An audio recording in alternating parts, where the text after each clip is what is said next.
College പരിസരത്ത് വാഹന പരിശോധനയ്ക്കിടെ കഞ്ചാവുമായി പിടിക്കപ്പെട്ട 2 യുവാക്കളാണിവർ. കേരള പോലീസിന് സംസ്ഥാനമൊട്ടാകെ ദിനംപ്രതി ഇതേപോലെ പല കേസുകളും പിടിക്കപ്പെടുന്നുണ്ട്. ഇന്ന് കേരള പോലീസ് സ്ട്രോങ് ആണ്, അക്കാര്യത്തിൽ ഒരു സംശയം വേണ്ട. പോലീസിന് ജനങ്ങളോടുള്ള സംരക്ഷണം തീർത്തും നേരോടെ നിർഭയവുമാണ്. രക്ഷിതാക്കൾ നിങ്ങൾ മക്കളെ രഹസ്യമായി വാച്ച് ചെയ്യണം. പറ്റുമെങ്കിൽ ഇടവിട്ട ദിവസങ്ങളിൽ ഒന്ന് ഫോളോ അപ്പ് ചെയ്യണം.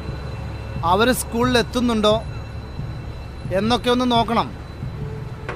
ഒരു കൊലപാതകം ഉണ്ടായിക്കഴിഞ്ഞാൽ അവർ രാത്രിയോ പകലോ എന്നില്ലാതെ പോലീസ് നിരന്തരം ഓടിക്കൊണ്ടിരിക്കുകയാണ്, ഓൺ ഡ്യൂട്ടിയിലാണ്. നിങ്ങൾ നിയമം പാലിച്ചേ തീരൂ.